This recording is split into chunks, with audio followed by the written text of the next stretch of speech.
let's not forget that when it does go up, it tends to go up multiples. So I completely look forward to, seeing $180,000 to $200,000 Bitcoin. I think we'll see that. We're being gaslit by the Fed. They're just lying to us 24/7. It's all a complete kabuki theater charade. Absolutely. What the fuck? These guys can't stop printing. They're just never going to stop printing. They're always going to print more. God damn it. I need to get out of here. This is a burning house. I got to get out of here. Give me some gold. Give me some silver. Give me some Bitcoin. That's going to happen.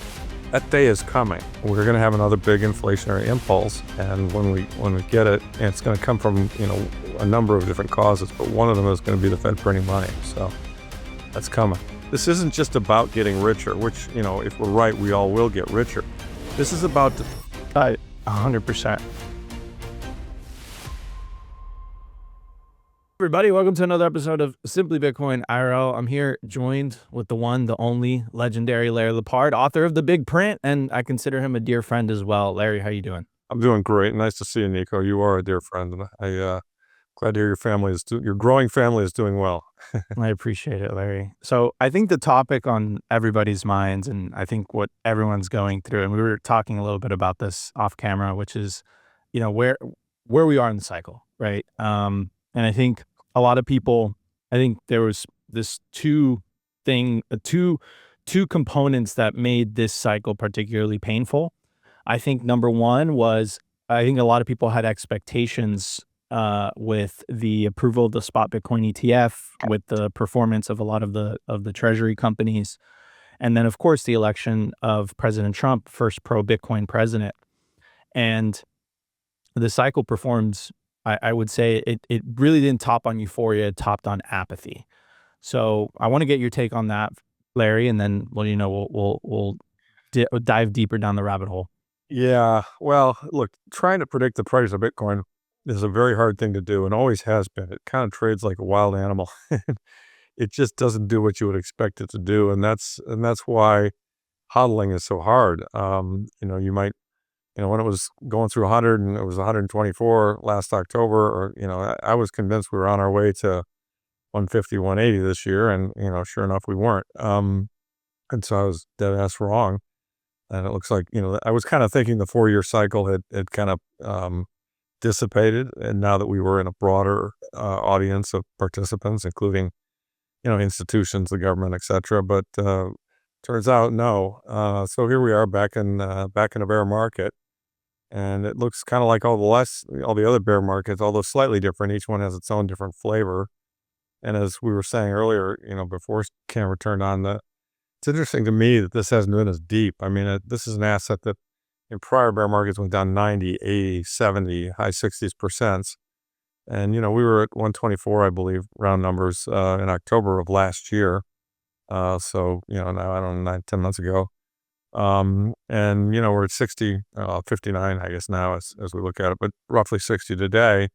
So that's 50% drawdown. So, the drawdowns have gotten smaller over time, and maybe the upside has gotten somewhat smaller too. I mean, I know a lot of us thought that the last run up would take us much higher than 125, and it didn't. So, but this kind of fits in a little bit with the whole notion that it's becoming a more widely adopted asset with less volatility. And a lot of people who study it and look at the volatility of Bitcoin have noticed that it is going down. And you could say, that's in my view, it's a good thing, because what it reflects is that there's a deeper bid and there's more adoption, and that it's not fickle.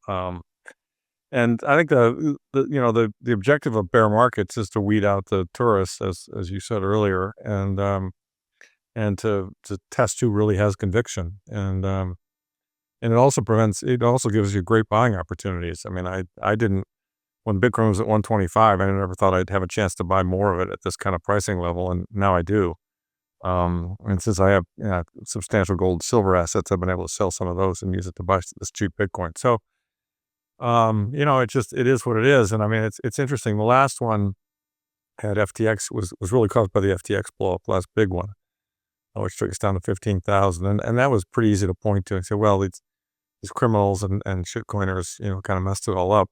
This one's a little harder to explain. I think more recently, what probably has been going on, and there have been some articles on this recently, is that, that people are losing faith in the debasement trade. I mean, it's interesting that last fall, Bitcoin was up, gold was up, silver was up. These are all three part of the debasement trade. The notion that the government's going to print more money forever in increasing amounts, and therefore you have to have money that the government can't print. And I'm active in the gold space as well, so I follow it, and I'm very much aware of it. I mean, silver broke through 50 last year and went to 120. And that's pretty substantial, and hadn't done that ever. 50 was the top for the last 100 years. Gold, broke out and I think was up 60 some odd percent last year. I mean, that's very rare too. Typically a good year for gold, a very good year for gold is 20 or 30%. So, and, until October, Bitcoin was racing right along with them. So, and to me, that was all occurring because those three, assets all smelled more government debasement, big deficits, deficit 6% of GDP, interest rates, causing a $1.3 trillion interest rate tab for the federal government and so forth. And so I think what happened is, this year, Warsh got appointed, and, Warsh has been able to masquerade as a hawk. And he's not, in my opinion, and he'll be proven that he can't be. I mean, I think one of the first things that we've got to do, if we really want to fix the money in this place, that is the world in the U.S., we've got to get everybody to understand that we're being gaslit by the Fed. They're just lying to us 24/7. I mean, they have to print the money, and they have to print it in a way that keeps the structure alive. And that's been true since 1913. It's been true since 71. The money supply grows at roughly 7% a year. So that's the real rate of inflation. Now, within that, you get ups and downs and all kinds of movement, and they've managed to cook the numbers pretty well. But there's nothing that's really going to stop that. But, we've still got a lot of market participants who actually think the Fed makes a difference and thinks the Fed can solve this problem. I've got people on my Twitter feed telling me that Warsh doesn't really control the Fed, that 12 governors control. I mean, it's all a charade. It's all a complete kabuki theater charade.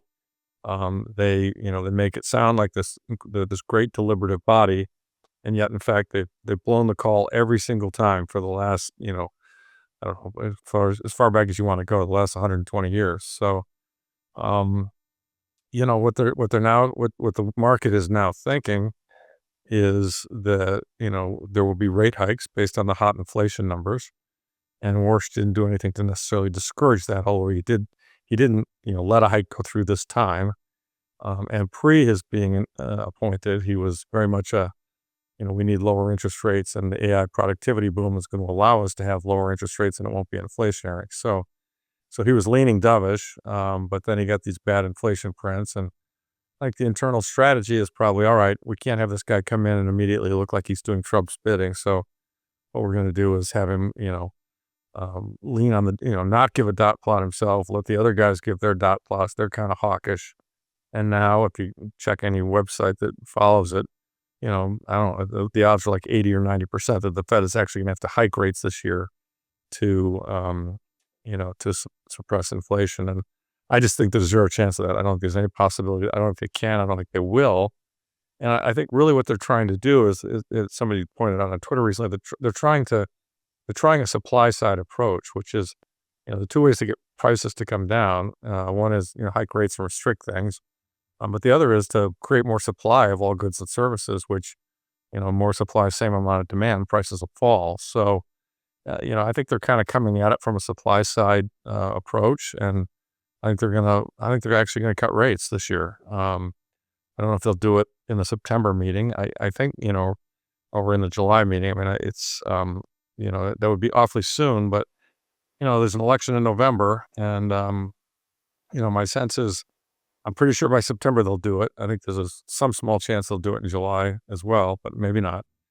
And, and meanwhile, they've said they're not giving us any guidance, so we're all left to our own devices. And the narrative is the debasement trade is dead. And so, gold and silver have gotten hammered. Gold stocks have gotten hammered. Silver stocks have gotten hammered.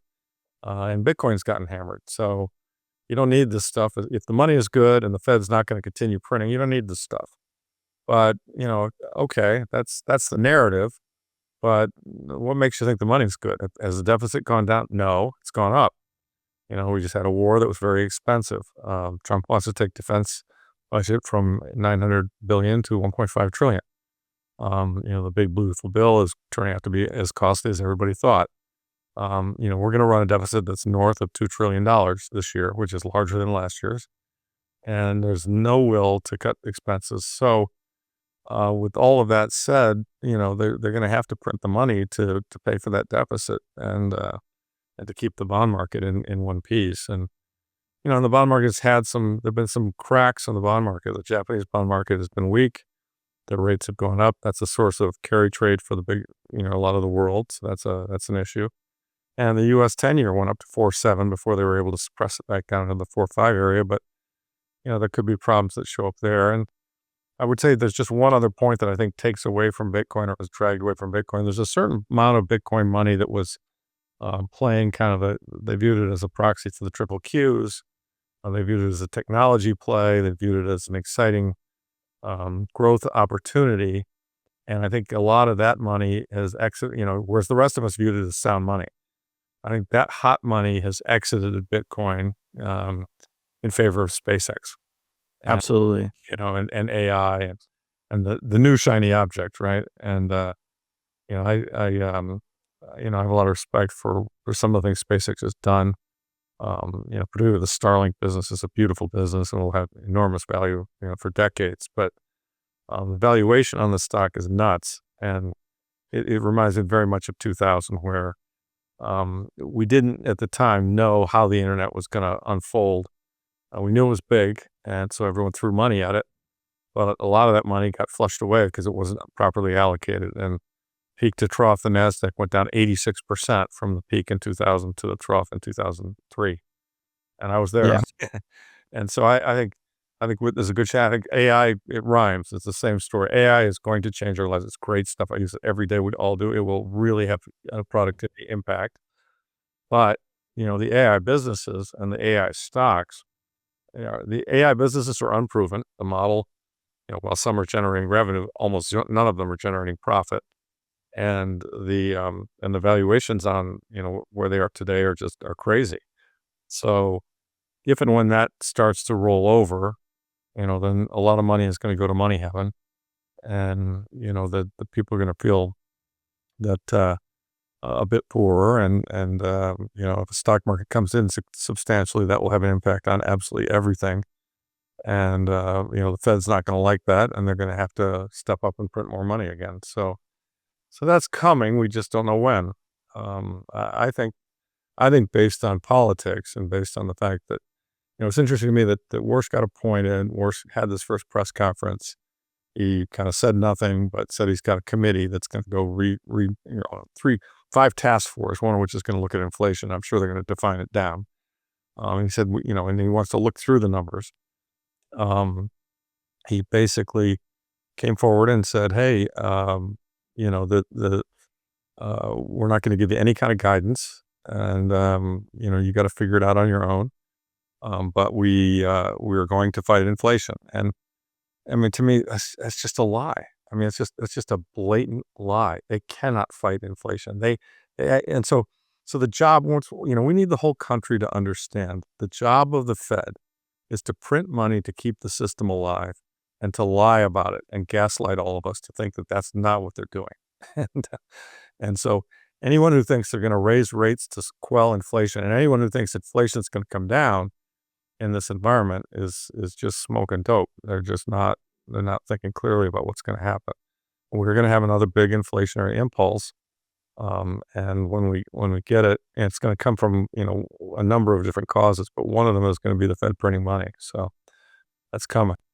Absolutely. I completely agree. And one of the things that sticks out to me, Larry, is where the conversation is being had, right? So, and you're talking about essentially how the Fed has successfully, and politicians have successfully gaslit the country into believing that said system is necessary, that said system is working.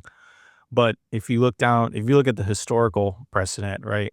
Whether, when the Fed was established, you had the First World War shortly after, you had the Great Depression under the Federal Reserve, you had World War II under the Federal Reserve, you had the 2008 financial crisis under the Federal Reserve. The whole premise of the Federal Reserve was to create stability for the markets, and it did the exact opposite. But I want to focus on the part where you talk about gaslighting. And I saw this post by Jason, one of the hosts from the All In podcast, and you actually address this in your book.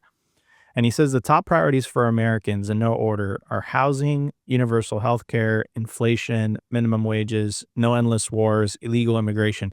Now, I'm hearing all these top priorities, and Larry, you and I are Bitcoiners.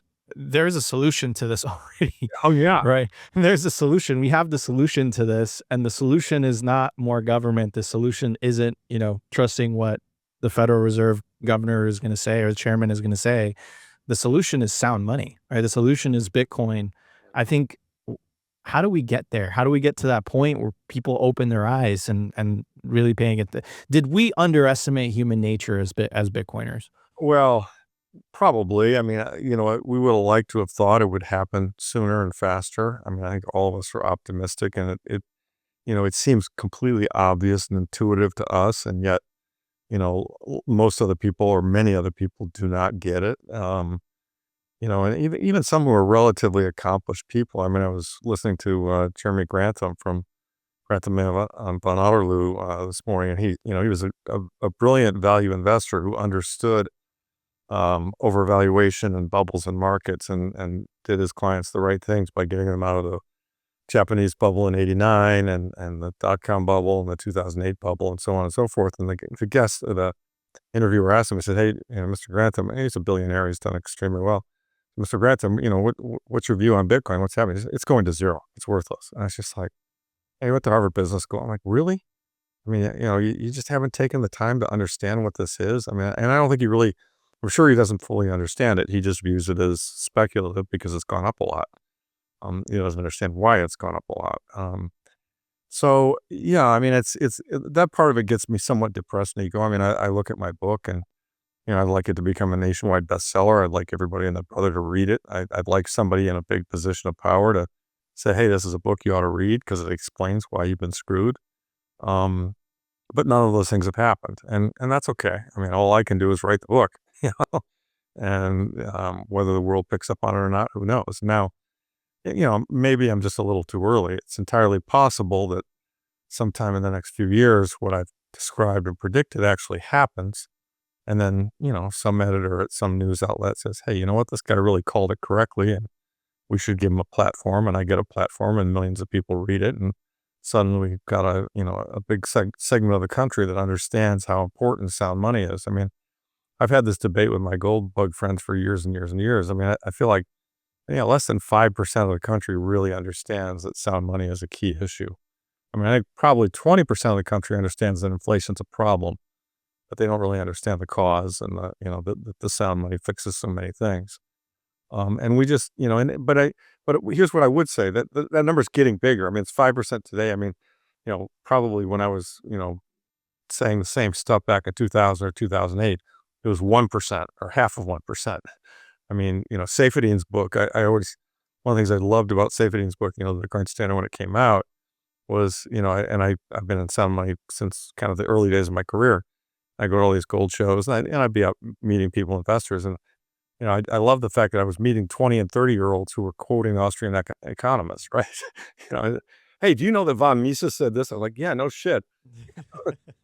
I've known that for decades, but here you are, and you're 20 years old, and you read the Bitcoin Standard, and you get it." And so, so I'm hopeful, right? I'm hopeful that your generation is educating themselves. I know all my kids get it. I know a lot of their friends get it. Not all, but I think that, sadly, economics and history and thought, kind of progresses one funeral at a time. I mean, Von Otterloo, or I mean, Grantham is, probably 80 years old, and he's never going to get it. He doesn't want to get it. He doesn't have to get it. He's a billionaire. So what? But the point is, you guys, it's your future. It's my kids' future that I care about. You guys have a very strong incentive to get it because, it's the system that you live in, and it's going to greatly impact your lives and your kids' lives. And so, it is spreading. I mean, I think the good news is we're on the right path, and adoption is spreading, knowledge is spreading. I think, yeah, there are times when do I get depressed about how slow it is? Sure. Because my runway is shorter than yours, so, and I want to see it happen. But, yeah, and I would have thought we'd be further along by now, but But hey, look, I mean, I remember a time, and it wasn't that long ago, where I was thinking to myself, "Gosh, if we could just get to 40 or 50,000, boy, that would really be great." Do you know what I mean? I mean, it wasn't that many years ago. I felt that way. I mean, I remember being at Pacific Bitcoin, sitting with Lynn Alden, having that conversation, and here we are. And I mean, here we are, and we're at 60, and this is in a massive correction. So, okay, that's higher than the number I used to think would make us okay. So, I mean, the point is that it's just, we're making progress. It's not always easy to see because that progress is very zigzaggy, you know. And Absolutely. the zags, the downdrafts are no fun. I mean, nobody likes nobody likes this stuff, but this is the way the system works. And let's not forget that when it does go up, it tends to go up multiples. So I completely look forward to seeing 180 to $200,000 Bitcoin. I think we'll see that within a year or two. So I agree, we by just the way. wait, right?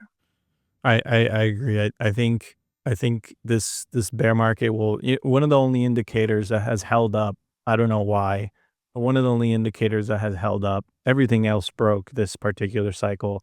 But one of the only indicators that has held up was since October has been the 4-year cycle theory. And if it still holds, again, it is a theory and every indicator eventually breaks, right? Right. Um, All your we models. right. So technically we should bottom out, in Q3, Q4, and then, it's off to the races. And I'm very optimistic about 2027, 2028. Here's the part that nobody says out loud.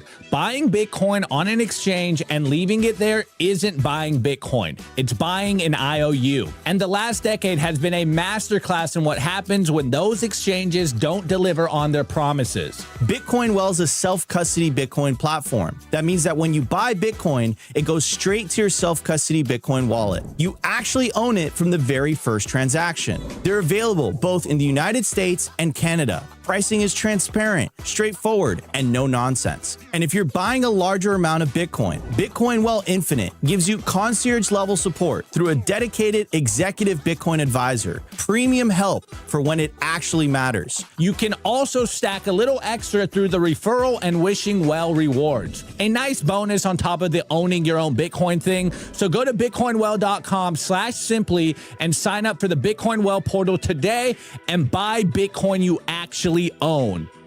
Now, Larry, I think I saw this. I saw you post this. I think it was a couple of weeks ago on X, but someone was just making a bearish post, and you replied to them, and you basically said, "Look, like I have my expectations as and by the way, I agree with you.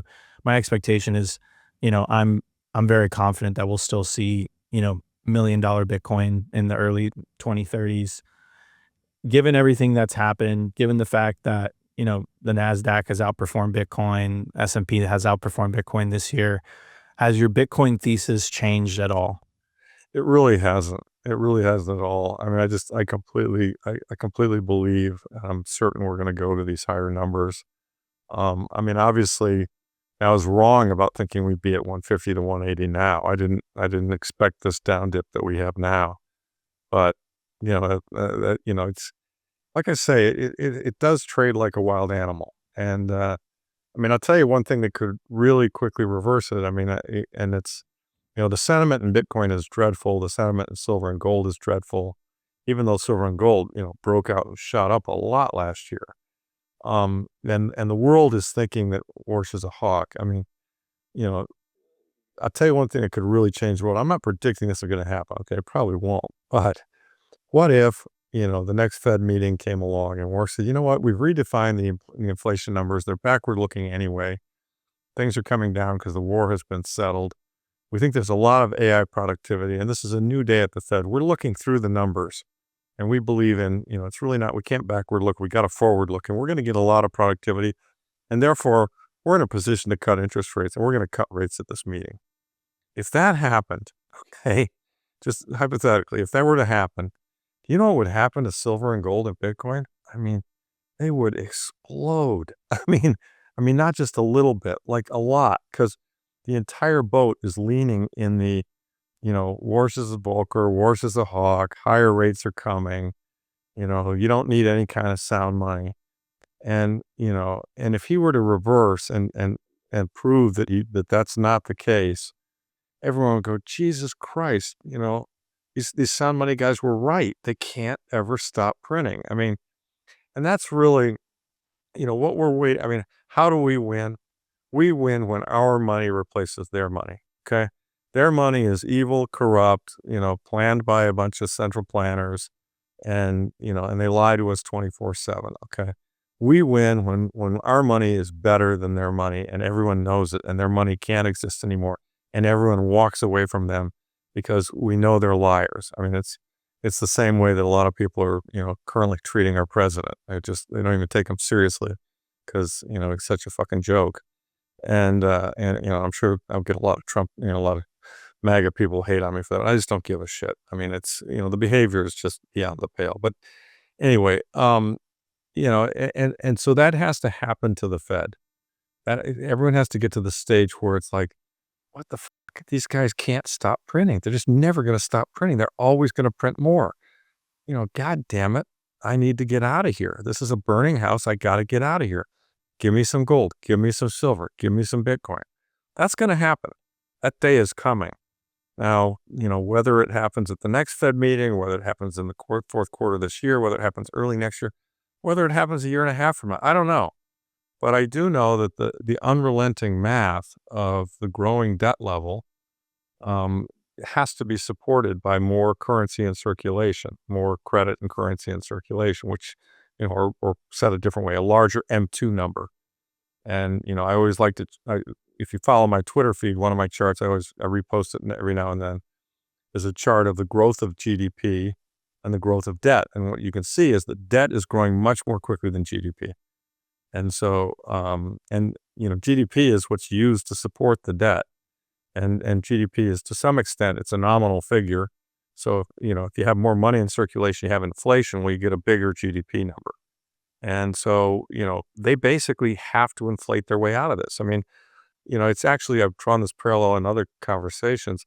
We're in a situation that's very much like post-World War II. Debt to GDP is about 125%. And they didn't solve it there by jacking up interest rates. They actually did it the other way. They did yield curve control, and they held interest rates down, and they let inflation rip. And most people don't realize it, but in the 40s and 50s, inflation absolutely took off. And then they actually got supply side growth. I mean, Eisenhower built the highway system, Detroit put America on wheels, everybody needed a house. The demographics were great. The GI, bill came home, put people in college, and all those GIs started having babies. And so you had a baby boom, and and so we grew our way out of that burden. And that's kind of what I hear the Trump administration saying, that they want to grow their way out of this burden. They want to supply side grow their way out of this burden. And you can do that, but you can't do that without it being inflationary. Unless you really create a lot of productivity growth. And, they'll get some productivity growth out of AI, no question. But, as Jeff Booth points out, I mean, AI is also deflationary. And so some of those people are going to lose jobs. They've got car payments and house payments and all this other stuff. And so, it's just the credit-based monetary system that we have is not compatible with deflation. It requires inflation. And the sooner people come to understand that, and that they understand that the Federal Reserve ought to be called the Federal Department of Inflation. And they're, and they ought to say, we inflate, make the best of it. That ought to be their motto. And, and we're going to lie about how much we inflate. That's just what they do. And so, and we need the whole country. If the country wants to live a better life, the whole country has to become aware of that and has to demand that we get, sounder money. And, to date, I only see two politicians in DC, three, but one's leaving, that have any understanding of sound money. And they're Thomas Massey, Warren Davidson, a representative from Ohio, and then Cynthia Loomis, who's retiring. So, we've got to go back to a sound money standard. But sadly, it's taken a little longer and I know it's taking longer than I would like, probably longer than most Bitcoiners would like. We want to slay this fiat beast, because I want to get through this fourth turning, get back to sound money. I want my kids and my grandkids to live in a better world. So I agree, Larry. I think this is this is bigger than ourselves. And I think one of the things that I love about bear markets is that it really exposes, and we were talking about this earlier, it really exposes who's in it for, the number go up and who's in it for the revolution, right? And ultimately, this is much what the Bitcoin movement represents. It's much bigger than any one of us. This is a pivotal shift in human history. It's really about the people reclaiming back their financial sovereignty. It's really about the people taking back control over their lives, and all the ills of society, so many of them. I would say wealth inequality being number one, and then you talk about housing of the fact that housing is unaffordable. It's like, why do you think housing is unaffordable? Because they continue to print money, and no one's really paying attention to that. Now, I think what Bitcoin does, and again, not enough people are aware of this, is once you make that shift, that mental shift in your mind, and you start denominating your net worth in Bitcoin rather than US dollars, life actually around you gets progressively cheaper, right? So it doesn't get more expensive if you're living on a Bitcoin standard. Things around you get significantly cheaper. Kind of. And I think the world would be a much better place for it. Now, I think I have a couple following questions based on that comment, which is, if you're someone that's getting into Bitcoin today, which I think is a very opportunistic time, right? 52% down from the top, right? Historically speaking, you end up looking like a genius if you're buying Bitcoin at a 52% discount. How much do you think the average, everyday Joe, that works a 9 to 5, has a family, how much Bitcoin do you think they'll need in the future for them to, get out of the rat race, feel like they can retire early, I focus think more on their family? to some degree that depends on your age, right? I mean, if you're in your 20s, anyone who's studied compound interest tables understands that, the success, the way people grow wealthy is they invest in things that compound over decades, right? And look, I think if you're in your 20s, one Bitcoin is going to fund more than your retirement many times over, and it could set your family up for life. But that's over a 40-year time frame. I think in 40 years, one Bitcoin could be worth I don't know, 40-50 million dollars. I mean, it's a little tricky because you get to the point where, well, what's a dollar anymore? Exactly. I've often said, look, the good news is Bitcoin's going to be 10 million. The bad news is gasoline will be $100 too. So you got a moving target that you're denominating, and ultimately everything will be priced in sats. I don't know the answer. I mean, I think that historically with wisdom has been that if you're working, you should try to save 10% of your income. That most people, with an income, you can living 90% as well as you live today, i.e. putting 10% away for the future, is not an undue sacrifice. And there are people who save more, but that's kind of a minimum. And then if you do that, if you put 10% away and you compound it, at some number that's north of 10%, particularly if it's in a tax-free account like a Roth IRA or a regular IRA, by the time you're 60, you're wealthy. Bitcoin's ARR, annual rate of return, it had been running in the 40s. It's kind of come down into the 30s. I think over time, as it gets more adopted and mature, it'll come down, low 30s, 20s. But even that, if you're a young person, if you take a financial calculator, plug in, your savings today and grow it at 20% for 40 years, it's a huge number. So, I think the important thing is for people to recognize that this is one of the best investment opportunities out there, if not the best. It actually is the best, in my opinion, if you can handle the volatility. And that therefore, that having a zero allocation to it is just absolutely nuts. What I spend a lot of my time not talking to young people more. It's funny. It's interesting. I think your generation gets it much more so than my generation. Obviously I hang around with people that are in my generation and they don't get it. Most of them don't get it. They think it's a Ponzi. They think it's bullshit, whatever. Gold people can't touch it and feel it. They don't understand that all money's a ledger. There are all kinds of objections to it. And I just try to point out to them, well, look, it's incredibly asymmetric. I think it's going to go up 10x and then 10x again. So, you can afford to lose 2% of your net worth. Why don't you put 2% of your net worth in it? And if it goes up 10x twice, that's then 200% of your net worth. You know what I mean? And so you'll be very glad you did it. And whereas if you put zero in, you don't get that ride.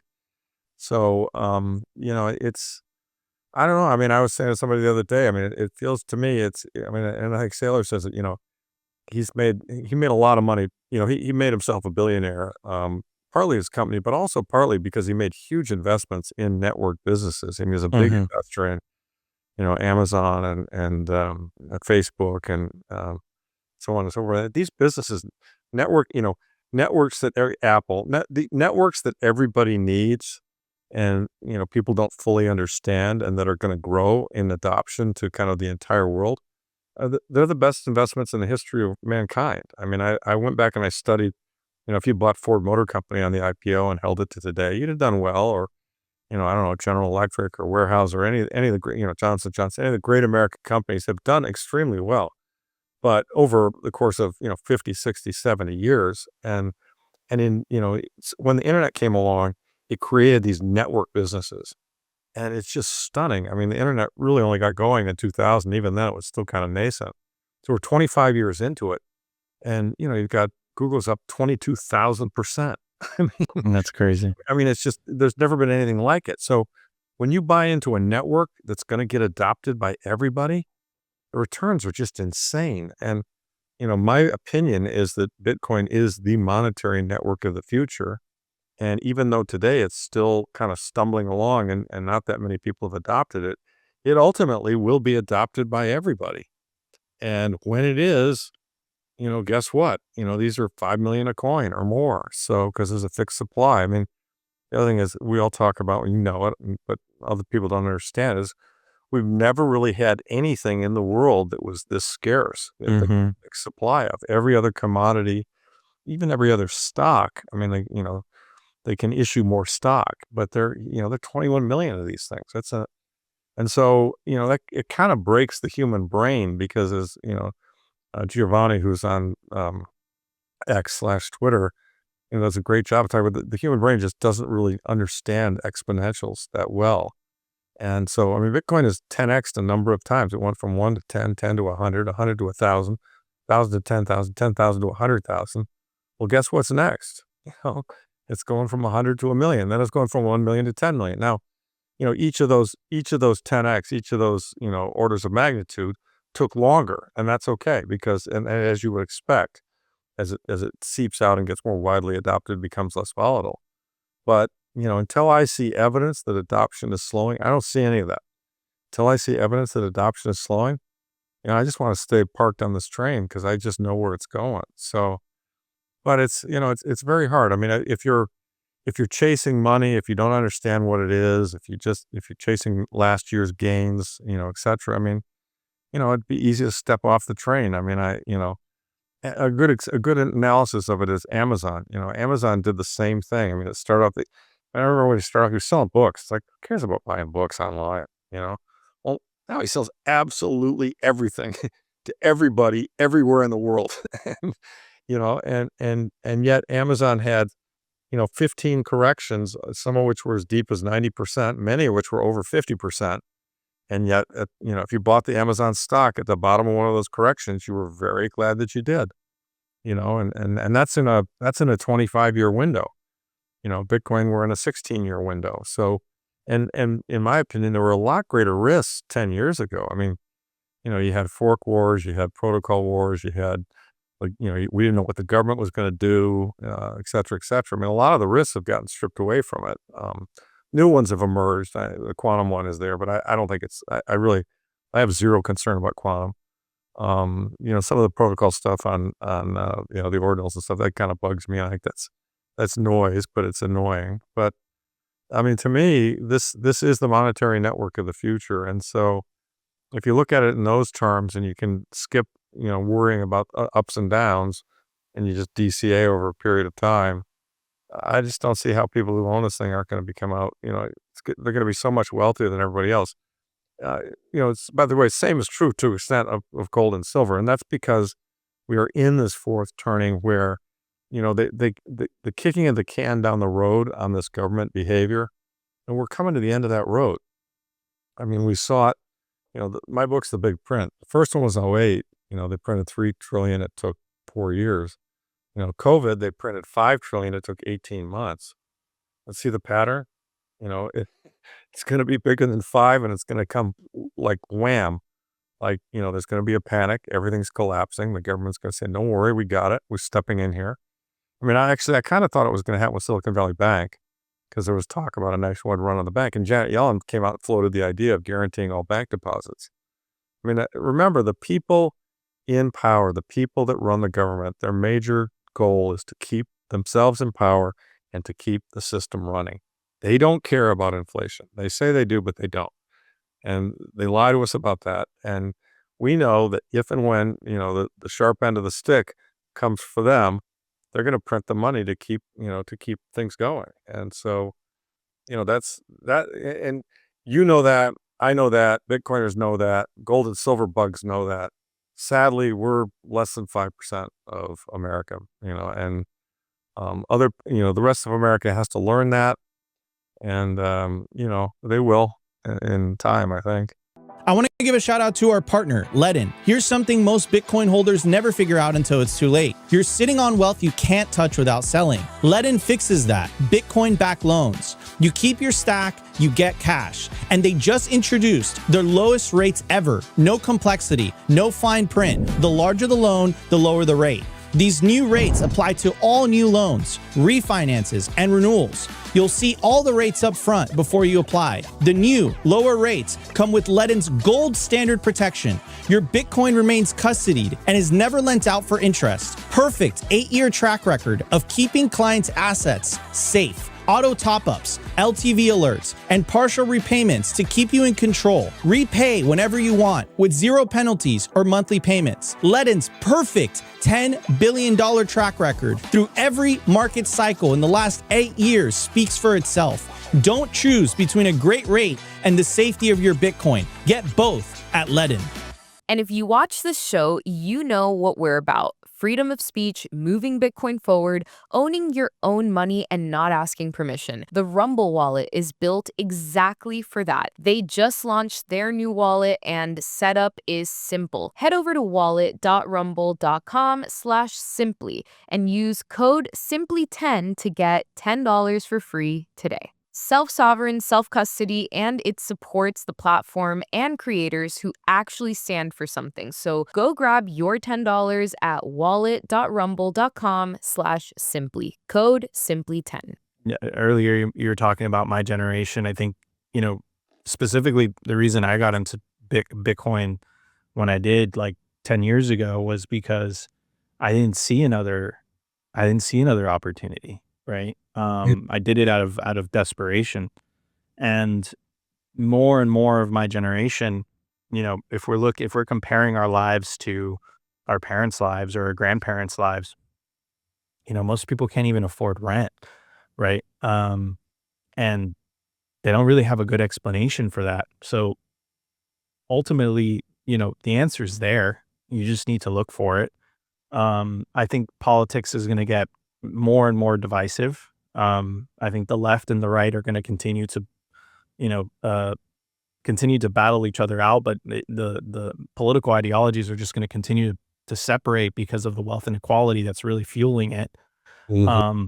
And ultimately, all roads lead to Bitcoin, or the other alternative, which is the continuation of the fiat system, which is a total control system, which is central bank digital currencies, which they're rolling out in China, they're rolling out in the European Union. As much as they say they're not doing it in the United States, of course they want to do it here as well, right? So we really only have 2 options, Larry, and I think that's the part that perhaps people are not completely aware of, because thinking that you're going to be able to, live like the generations prior in terms of freedom, in terms of prosperity, I think is it's ludicrous to think that today. And you see this with the moral decay in society, the gambling culture that has come up. more and more young people have just completely lost faith. And Bitcoin really is that solution to them. It's not a get rich quick scheme. It takes time. It takes dedication. Hodling isn't easy. It takes conviction. But it is the answer to their woes. It is the answer to their pain. It is their answer to the uncertainty they feel about the future. Bitcoin gives that back to you, you know? Absolutely. And sadly, not enough people know that, but that's absolutely correct. And I think what's going on, I think slowly but surely people are becoming aware that our government just doesn't serve us, both sides, blue team and red team. And I mean, look, how it's going to unfold, who knows? But blue team here has messed it up pretty good. My sense is they'll have to print some money before Trump's term is over, and that will lead to more inflation. And then my sense is, or it's our red team here is messed up pretty good. And then, then blue team will win. And, if you think red team wants to print money, I mean, at least they have the pretense of not printing money and trying to get guys like Warsh. And blue team, they're not going to hide it. They're going to make Stephanie Kelton the Treasury Secretary, and, AOC is going to be involved, and they're going to, and Bernie and so forth, they're going to just start sending out stimmy checks and, forgiving all kinds of debts and just doing, the deficit, they're going to pretend deficits don't even matter. And, I mean, you get to that stage and at that point in time, the currency just really starts to fall apart. And so, we'll run into, I mean, in my opinion, this whole fourth turning that we're in, and most people know what that, term's been used enough, I don't think I have to define it, is all about the monetary system. That's what's going to change in this fourth turning. And, fiat currency is going to fail. I mean, fiat currencies have failed historically hundreds of times. And, really the only fiat currency that's hasn't failed in a long, long time is the Great British Pound. It's been debased over, centuries, but it's the pound, in 1500 still the pound. It's just not worth as much. But most fiat currencies fail in 50 years or so. Ours has been a bit longer than that, since 71. But the point is that I think fiat currency is going to fail. And the reason is that government just can't be trusted to run it. And that as more and more people come to see that that's the case, they're going to just, in the free market of ideas, they're going to choose alternatives. And, eventually everyone's just going to walk away from it and say, fine, yeah, okay, maybe it's the dollar price that I look at, but I'm not saving in dollars anymore. I'm saving in gold. I'm saving in Bitcoin. And eventually then the government won't be able to fund itself, because, we'll all be operating outside of the government. And that'll be a really good thing, because the government's grown into something that the founding fathers never envisioned. I mean, if they knew that we were paying 50% of our, our efforts, our work and our labor into taxes, they'd be appalled. I mean, they had a revolt over a 3% tax on tea. And so, and it's long overdue, right? That this corrupt system fall apart, because, we're just tired of watching politicians line their own pockets and screw us. And, we all pay for it. And, they pretend like we don't, but we do. And because, we go to the grocery store and things cost more all the time. And our wages don't, most people's wages don't keep up with their cost of living. And so they have to work a couple of jobs. I mean, that's the saddest part of it.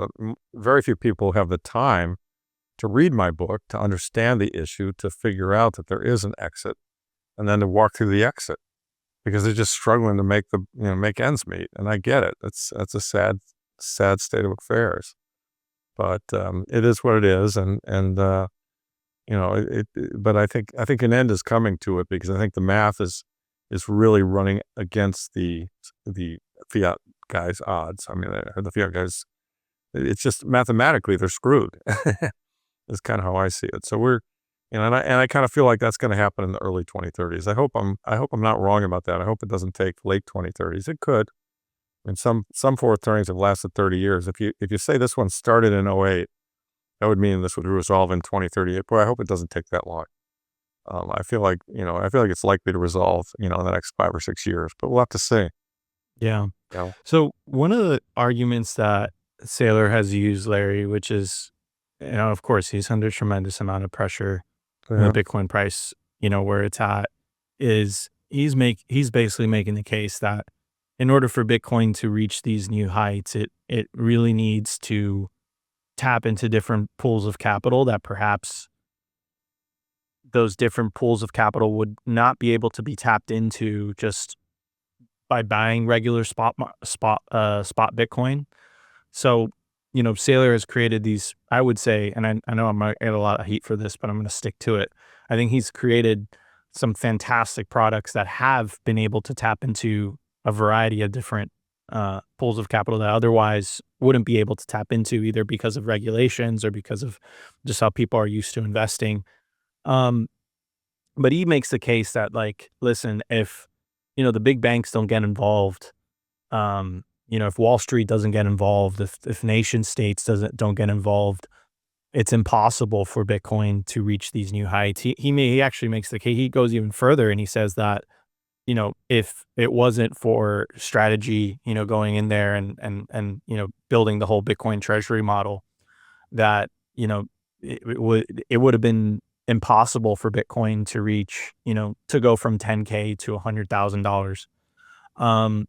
What's your opinion on that? Like, do you agree with Saylor's thesis that, you kind of need these different? I do, generally speaking. I mean, I was frustrated when I think he's got to be careful because he doesn't want to have his ego all over it too much. I mean, don't get me wrong. I think what he's done on balance is enormously positive for Bitcoin, and enormously so. And I think the treasury model is fine, and I think he's been the leader, and I think he's been very transparent. And I know some OG Bitcoiners kind of claim that he's been deceptive. I just don't see that. I think he's been incredibly transparent in what he's done. I think he's obviously from time to time changed the messaging and changed what he's focused on, and he's learned. I mean, he's kind of making it up as he goes along, right? But I don't think there's been any deception on his part. I think that, if we want, I mean, we exist in a fiat monetary system, and we're advocating an alternative, which is sound money based on, limited supply. I think if, to get from where we are, which is fiat with a very small sliver of sound money, to, sound money is more dominant, fiat dies, or there's naturally got to be a transition period where the two mix it up together, so to speak. And so, as much as, I think the best way to own Bitcoin is your own Bitcoin natively in self-custody for all the obvious reasons, so that you don't get 6102 if the government goes against us. I think that, the creation of the ETFs and letting Wall Street in on it all, I don't think that's a bad thing. I think that's a good thing. It had to happen. It naturally has to happen. I mean, the fact that people can take their savings in a brokerage account and buy Bitcoin, that's an enormous positive, enormous. And the fact that, he creates a product like Stretch, and he sells it to boomers and says, hey, look, I can give you a preferred stock with this kind of a yield. I'm not sure he fully anticipated just how volatile it could be in a real downturn like, we've got now. Stretch is selling, I just checked, it's selling at $75. So here you are, the 11.5% yield is a lot higher on 75, but in turn, if you're willing to step in there and you don't think that he's going to fail, that Stretch is going to fail, and I don't see how either of those is possible, you're going to capture the 25% recovery from 75 to the par, because I think it will go back to par. But I'm sure there's some people who are very nervous right now, and it just shows you the level of fear, extreme fear that can occur in one of these drawdowns. I mean, I've looked very carefully, my partner David Foley and I looked very carefully at the strategy's balance sheet and their debt obligations, the size of the preferred, everything. And we just can't break the company. And I think there are a lot of people doing very sloppy analysis who think, oh, Saylor's going to get margin called, Saylor's going to get liquidated. And I'm like, what? That's ridiculous. This is not going to happen. The preferred doesn't have a repayment obligation. All it has is a dividend obligation. The dividend obligation is a very modest amount compared to the amount of Bitcoin they hold in the market cap that the company has. And so, maybe at some point the equity does get diluted because he has to sell more equity to pay the dividend or whatever. But the point is that the company's not going to break. It's not going to fail, and the dividend is going to get paid. And, I think all that's the basic model that Saylor has proposed is quite simple, really, is just that he's got a cost of capital, and principally now through the preferred, that is lower than the annual rate of return on Bitcoin, the historical long-term annual rate of return on Bitcoin. And so if he can borrow at 11.5% and ARR on Bitcoin is 20 to 30%, difference accrues to the common shareholders, full stop. Now, he fails. Look, if Bitcoin breaks and fails and goes to 30,000, on its way to 10, and never recovers, and we're all wrong about this huge network that's worked so well for 16 years, of course he's going to fail. If he's wrong on his Bitcoin ARR thesis, it's not going to work. He's a levered play on Bitcoin, and there are those in the Bitcoin community who are purists who say, don't ever use leverage. You should never touch a company like this. That's fine. That's an opinion that's legitimate. But, I own some strategy and I'm down on it. I don't really care because I'm quite convinced that longer term, Bitcoin's going to go back up, and there's a lot of operating leverage in his business, or a lot of financial leverage in his business, that will make it a better return, underlying than the Bitcoin. But, to suggest that what he's done is wrong or not good for the ecosystem or deceptive or that he's going to fail. All of these things to me are just the typical FUD that occurs when you're in a deep, deep bear market. Do you know what I mean? And 100%. it's just human nature, right? And so people want to look for somebody to blame. And, I'm kind of, as I look around at some of the OG Bitcoiners who are taking shots at him, like, Jesus, guys. This guy's been an enormous positive for the asset that we hold. He's explained it extremely clearly. He's made a huge bet on it. He's wrapped his own personal credibility in it. And, I think he's right. So now, if I'm wrong and he's wrong and Bitcoin fails, well, mea culpa, we all fucked up. But I don't see that. So if you don't think Bitcoin's going to fail, then I don't see how Saylor fails. I think, and the only way Bitcoin fails there are two ways Bitcoin has fails in my opinion. I've always said this. One is it technically blows up, but you've now got 16 years and 900 some odd thousand blocks of every 10 minutes. It just kind of works. And the other is if adoption just falls off a cliff and slows and everyone says, to hell with it. It's, I didn't need that. Nobody really needs digital gold. Well, guess what? In today's world, with the monetary system that we've got, and with the fact that gold, while it's the best form of money other than Bitcoin, but it costs 3% to buy it, and it's hard to verify it, and it's hard to ship it, and it's inferior in so many ways compared to Bitcoin. It's just kind of like, and yet it's still held its purchasing power and outperformed the S&P since 2000 by a lot. And that just speaks to how bad the monetary debasement is. So if you think monetary debasement's going to stop, if you think the government's suddenly going to get religion, stop overspending, balance the budget, and make the dollar a legitimate, strong currency, well, then, okay, this thesis isn't going to work. But I don't see any evidence that we're going in that direction. In fact, I see evidence we're going in the other direction. So I'm quite convinced that we're right about the thesis. Yeah, I completely agree. And, it's quite interesting because the Saylor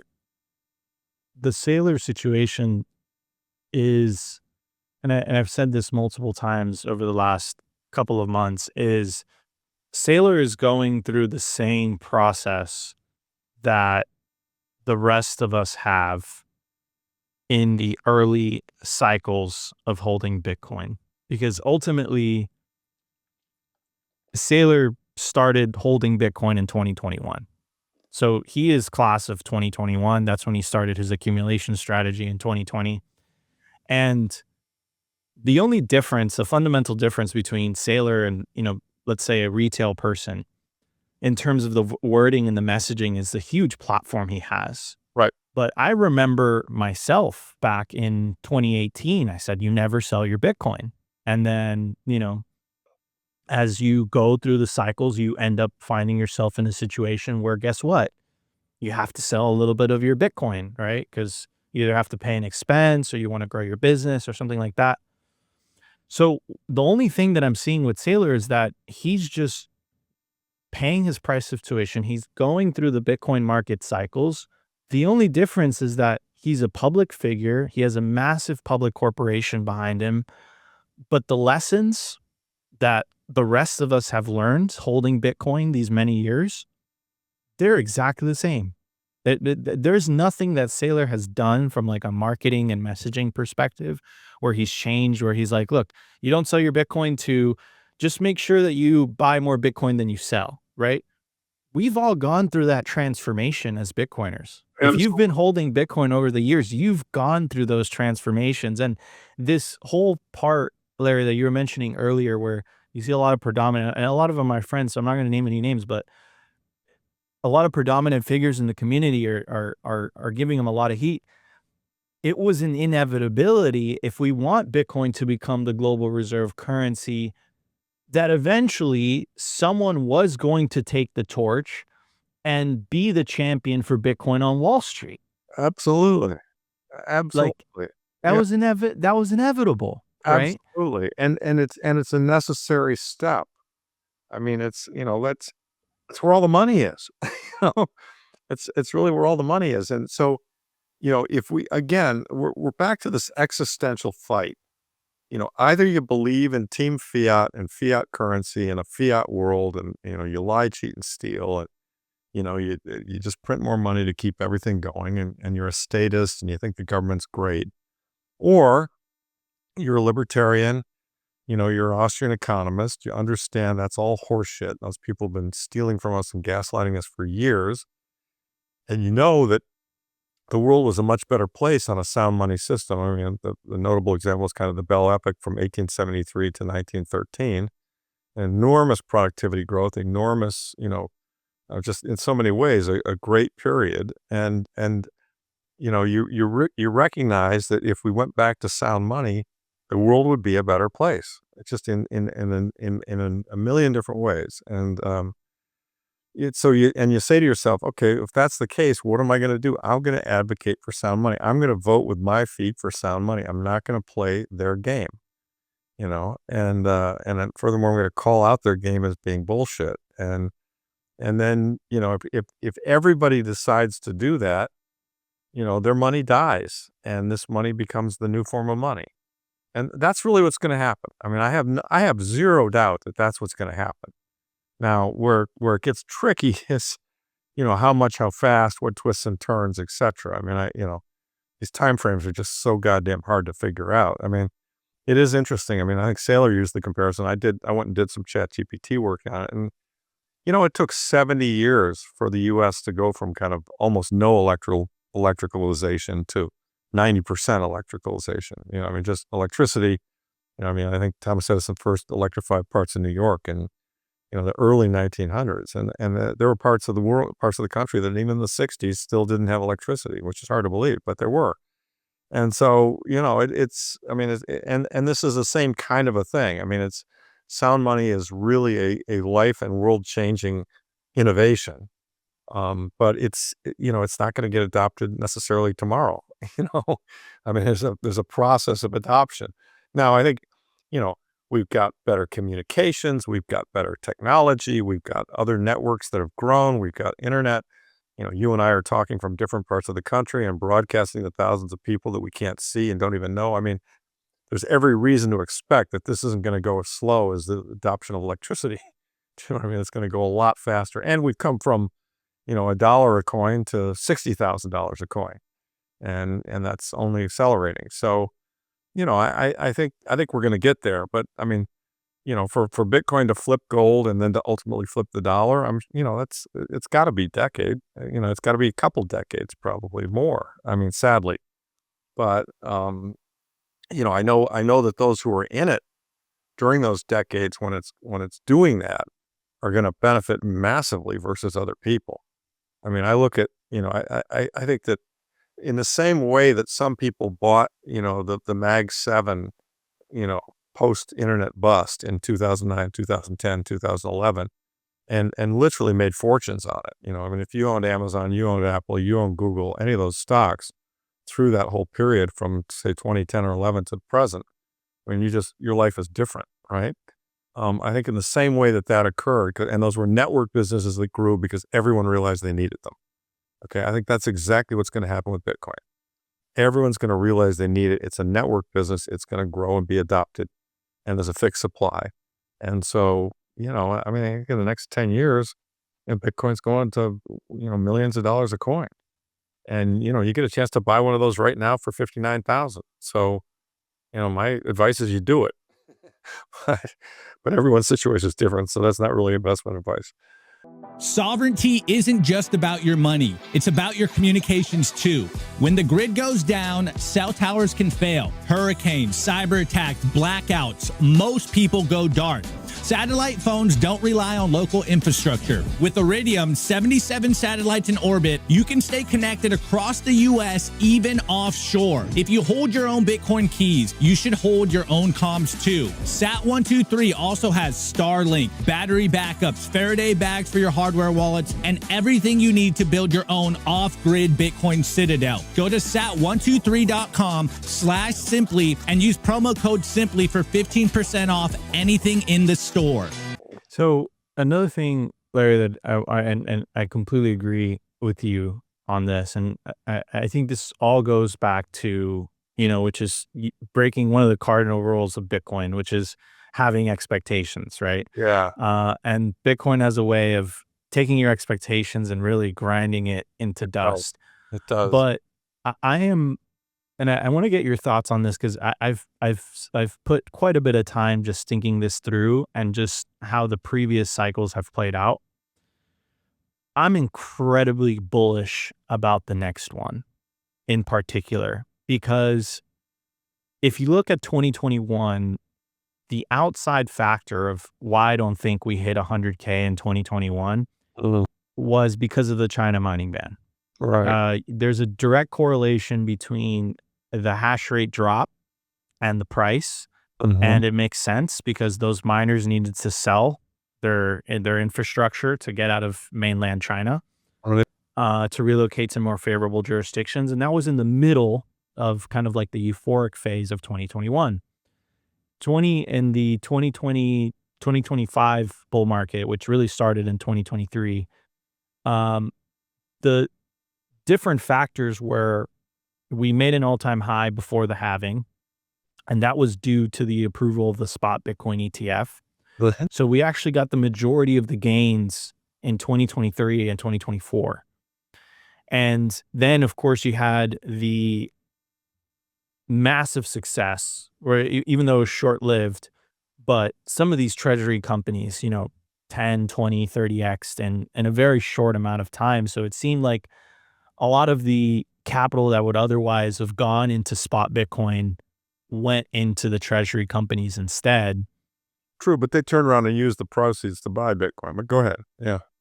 So what I'm looking at this following cycle, the one that's ahead of us, 2027, 2028, and 2029, is I'm feeling the same. And I wasn't around in this time, but just based on having conversations and just based on the vibes of just the community, I'm feeling despair.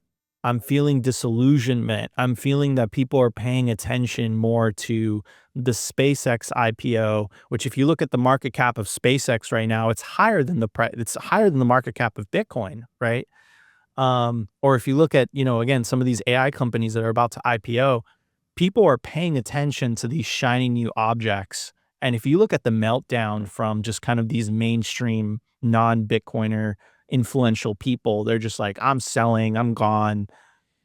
I don't think that we haven't had a bear cycle this rough in a really long time, which from a market perspective, Larry, like that is the perfect setup for, a historic run up, right? A historic, price action movement moving forward, because no one is expecting it, including a big portion of the Bitcoin community.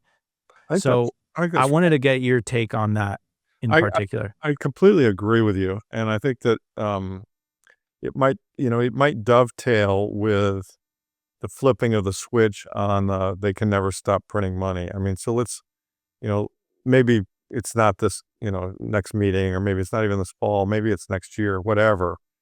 but something breaks. And, even though Warsh has said he wants to reduce the balance sheet, he also said, all other things being equal, he knows, and he said that, job one is keeping functioning financial markets. And so if the shortage of underlying base money, or M2, leads to a collapse in the debt structure, and whether it's, the AI stuff collapsing, or private equity, or who knows, there are a ton of candidates.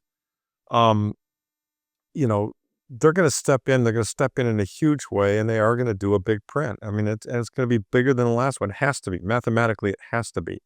And at that point in time, I mean, what they say, once is an accident, maybe two is a coincidence. The third time, it's kind of like, what the hell? Do you know what I mean? I mean, 08, they printed a lot. 2020, they printed a lot. When the next one comes, oh my God, I mean, it's kind of be like, wake up, And so, if and when that comes, and the high end of the power law, which I use as a model for modeling kind of, Bitcoin price, I mean, we could easily go to 350 or something on this next run up. I mean, in my view, I'm not saying we will, I'm not saying it'll sustain itself there. It probably wouldn't. It would then correct back to, 148 or something, or 160, if the patterns are kind of continues with a 50% correction. But the point is that, but yeah, I think I agree with you. I mean, it's interesting. And I think somebody did a poll on X recently. Is this worse than the FTX price? Is it 15? And I think it kind of is, because none of us can point at something and explain it. I mean, and that one you could look at and say, okay, I get it. FTX blew up. Everyone's down on crypto, blah, blah, blah. Everyone just ran away. Fine. But here we are. And it seemed like we were doing so well. We had a couple of peaks up in the 100+ area. And then suddenly, without anything really negative happening to the protocol or inside the protocol world, it's just kind of like it just backed off, and it's kind of like, huh? And what's going on? I think it goes to the other shiny object, the AI shiny object, and it also goes to, there's tourist money in all of these markets. There's gambling money in these markets. I mean, that's, in a world where you're getting debased, everyone wants a quick buck and everyone wants to gamble. And so, so they'll ride it when it's working, and when it stops working, they'll exit it and try and go find something else that's working. Do you know what I mean? And that's not really what this is all about. I mean, it's, this is a long-term trend, and, you gotta buy the dip. And, so, yeah, it's tough, but I mean, a Bitcoiner should take comfort in the fact that the other two forms of sound money are, flat on their ass right now as well. The same kind of story, really. I mean, look, I mean, imagine you bought silver, 4 months ago, and you paid 120 for it. It's in the 50s now. Imagine you bought gold, paid top dollar for gold at 5,400. It's down in the 4,000s now. I mean, this is just, to me, the biggest explanation. There are two explanations for what's going on. One, the other thing is, it may be a leading indicator that liquidity is getting tight. I mean, Luke Rum, I think, has always said that, Bitcoin's kind of the last functioning liquidity alarm. And so when money gets tight, you sell what you can. It's easy to sell Bitcoin. And so maybe this is an indication that, we're about to experience a real, tighter monetary environment. We'll see. I mean, I watch the stock market very, very carefully, and I'm not sure. I've given up predicting when it will top, but I do know that it's very overvalued. And I also know that the government, as a matter of policy, the put on the stock market has really become more or less a matter of government policy. I mean, Greenspan started it, but it's gotten only worse over all the years. And so, a very severe market correction, which then rippled through private equity and a lot of, other things going down. I mean, the thing to keep in mind about business cycles is that they're reflexive, and that, somebody borrows, they buy something, and then the other person gets some money and they use and they borrow, and they, leverage on leverage on leverage. It works great and it feels good when you're going up, but it doesn't feel so good when you're coming down. And, the government's in the business of printing the money to try and stop the going down. And so, that when we start down the other side of the slope, which could happen at any point in time, that's when the money print comes, and that's when, yeah, no, this is, and people are gonna say, oh my God, they're printing like crazy. Here comes the inflation again. Where can I go? And we know the choices. So it's all coming. It's all coming. It's just it's difficult to ride this roller coaster and to take a multi-year view of it. And it's no fun. I mean, I get it. I mean, this is no way to run a railroad. I mean, and I put the blame squarely on the Federal Reserve because, if you look at the history of interest rates, this is in my book. I mean, it took interest rates down to zero. I mean, what's that all about? I mean, that's inviting bubbles. And so we've got a bubble, it burst. We got a bubble, it burst. Now we got a bubble in AI, that's going to burst. And so but they've got a solution for that. They'll print more money. So that money will go somewhere and they'll create a bubble in something else. And eventually, and it certainly will add to inflation. So, the point that I think, you made earlier, and I just completely agree with, is that we just got it. This isn't just about getting richer, which, if we're right, we all will get richer. This is about destroying a system that's fundamentally broken and hurts millions and millions of people. And so it's more than just getting rich. It's about voting with your feet to say, no, I'm not playing your game. I'm not holding your money. I'm not holding your bonds. I'm not staying in dollars. I want this thing that's the sharpest spear in the sound money, arsenal. And I want to stab your fiat monster right in the fucking heart and kill it. I mean, that's where I'm at. And by the way, I hope and I think if we do that, yeah, we'll benefit, no doubt.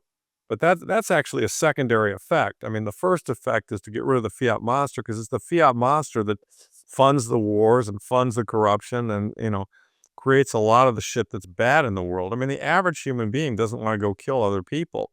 And yet governments do that all the time. Yeah. And like, what the fuck, So I think they that, do it because they can afford to do it, and they can afford to do it because they print the money. well, it incentivizes, and this is like one of the most sinister parts, right? Is that the money printing incentivizes war. It makes it profitable. Yep. Which is inherently very evil, right? The Ron Paul quote is just so epic, and he was just so before his time, where he's like, look, it's not a coincidence that the century of central banking is the bloodiest century in human history. Absolutely. And here we are with the same system, the wealth inequality, which, by the way, was the whole point of the Fed, right? The whole point of the Fed that was sold to the American public, which, again, when the Federal Reserve was instituted, was coincidentally, the same year that they instituted the federal income tax, right? It's not a coincidence. Yep. Oh. It was sold to the American public that, this was going to bring stability to the markets. And the reality is it really did the exact opposite. I would make the argument the greatest bubble and the greatest depression in the history of mankind. Yeah. Yeah. Yeah. But we haven't been able to roll that back, right? No. People have not, no. There's not enough political will. And you said this earlier, which was a really, really good point, that the very system itself, right? So the politicians and, some people call it the deep state. I don't call it that. I call it the administrative state, the bureaucracy. They're funded by this. So their biggest incentive is for it to remain in place. They don't want the money printer to go away, even though it's better for the people that they're supposedly representing. I don't think you can have a government that represents its people as long as the government has the ability to create its money out of thin air. Correct. I don't think that's possible because the incentives are just not aligned. That's exactly right. So completely you kind of create this police state in order for that system to continue, because more and more people come to the realization and say, hey, wait a second. And I think that's, in essence, you're describing this, Larry. You're basically saying this is the fourth turning. I think more and more people are coming to that realization that, wait a second, we're living in this democracy. We won World War II, right? We beat the bad guys, but what the hell is going on in society? Society's just breaking down. Like, I don't quite understand what's happening. And it all boils down, and you've pointed this out in your book, it all boils down to the money printer, ultimately. Yep. That's exactly right. That's exactly right. I mean, and the money printer, I mean, it's That's why we've got corruption in politics. All of it. It all starts at the sound money is the problem. Lack of sound money is the problem. And it's tragic, and we've got to educate our fellow citizens about it. They might get educated the hard way, which is unfortunate, but it might be how it unfolds. But I do believe in kind of a divine power. And I think, look, human beings are smart, and human beings, generally speaking, are great and ethical and want the best for themselves and their families. And, I think, your generation's going to fix this. I mean, we're going to solve this problem. This is the problem of our age. I mean, our grandfathers, stormed Europe to, save us from fascism. And you guys are going to storm the Federal Reserve to save us from the money printer and the corruption in government. And, it's going to happen. Because, I mean, Bitcoiners will end up probably the richest people in the world, and they'll be in a position to, support candidates that understand the importance and fairness of sound money. Absolutely. So, that's where we're going, but it's years and arguably decades to get all the way there. I mean, hopefully I think we've already made a dent in it so far. I mean, this was a $1 asset that's now worth 60,000. So, that's a pretty good start. But, I really look forward to the next 10 years when it's worth 600,000 or $1 million or whatever. And, that'll be a better start. And, then, I mean, it'll eventually get to the point where everyone says, well, of course I own Bitcoin. Why wouldn't you?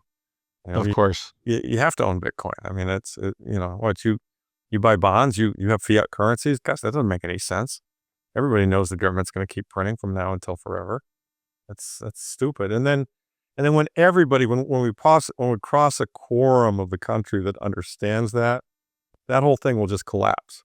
Mm-hmm. That's the suddenly then all at once. Yep. I mean, that's a gradually then all at once. And so, but we're still in the early gradually stage. I agree. I agree. But it is, I think you hit the nail on the head there, Larry. It is ultimately a house of cards. Yeah. And, totally. Once the realization, the veil gets, pulled away, I think it collapses very, very quickly. Anyways, Larry, it's been an honor to have you on the show. Guys, go check out Larry's book. It's absolutely incredible. I remember, I'll just give you a little bit of a backstory, ladies and gentlemen. I remember going up to Larry it was Bitcoin 2024 when Trump was about to make his speech, and Larry and I were having a conversation on the floor, and he's like, Nico, I'm thinking about writing this book. And I'm like, that's awesome. I want to hear more about it. And I kid you not, 3 months later, the entire book is written, which was incredibly fast. And it's a pretty big book. Yeah. So it's a fantastic. I was working on it at the time, but I didn't have it done. Yeah. Yeah. And it's a fantastic book. I highly recommend it. I'll put the link in the video. So yeah, it's on Amazon. I'll put the link in the video /podcast description. Larry, it's always an honor and a pleasure to have you on the show. There's mine. Thank you so much for having me on your show. I know you've got a huge audience, and I really appreciate it. All I would say to everybody is chin up. We're going to win. We're in the right place. We're doing something that's not just, going to be profitable for us. It's actually ethical and honorable. And, frankly, if Bitcoin goes to zero, fine. There's no way I'm abandoning this movement, because I believe the movement's more than just about making money. The movement's about fixing the goddamn money, which is really broken and has ruined our world. So, I'm an evangelist about it. I think the book is evangelical. And, if you feel the same way, I think that what's incumbent upon all of us, it's like if you see something that will make the world a better place, it's incumbent upon all of us to try and, convince our neighbors, right? Because this is how good ideas spread. It's just kind of word of mouth. And so, and one at a time, we'll get more and more people. I mean, it's interesting. I was at a gentleman's 75th birthday party at a golf club. I'm on Cape Cod about a week ago. And I ran into this guy's, I was walking out, and there were a bunch of kids there. They were in their 30s. And one guy looked at me and said, "Are you Lawrence?" I said, "Yeah." He goes, "I work for Morgan Stanley. I'm a broker. I read your book. You're right." And I was kind of like, no way. Yeah, exactly. I was like, whoa, no way. I mean, so here's a guy who's in the fiat system. In fact, he sells stocks for a fiat company, and yet he's 30 odd years old, and yet he gets it and he's a Bitcoiner. I mean, it's right. I mean, it's just randomly in Cape Cod, right? So it's like it's common. I mean, your generation, you guys are going to carry us home. So we gotta spread the word. You know, it's going to happen. So We got to spread the word, keep putting on the pressure. And, remember, I think the lesson of this cycle in particular, I want to keep reiterating this, is like, remember why we're here, yep, right? We're here to fix the money, fix the world. that's right. The byproduct of that is wealth, but we're here for the mission. And I think that this previous cycle, the thing that disheartened me the most is that people really forgot about the mission, and they got really, really focused on, which again is part of Bitcoin being adopted as a global reserve asset. Nothing wrong with getting wealthy, but yes, it is a mission. And when when you're feeling like you're kicked in the teeth, I mean, if you bought at a higher price and you're looking at your statement and you're down, it's kind of like, hey guys, come on. I mean, I'm sure there were plenty of times during the Revolutionary War when the Patriots think to themselves, man, we are getting our asses kicked. Exactly. But they persisted, and that's I mean that's what happens, and we've got to persist. I mean, we're right. We will win, and we just have to persist. And time's on our side. We are winning. It's just there are days when it doesn't feel like it. That's all. Absolutely. 100%. Larry, thank you so much. Oh, Really appreciate great it. to see you, Nico. Hope your family continues to do well, and we'll I'm sure see each other soon. Absolutely. Thanks, Larry.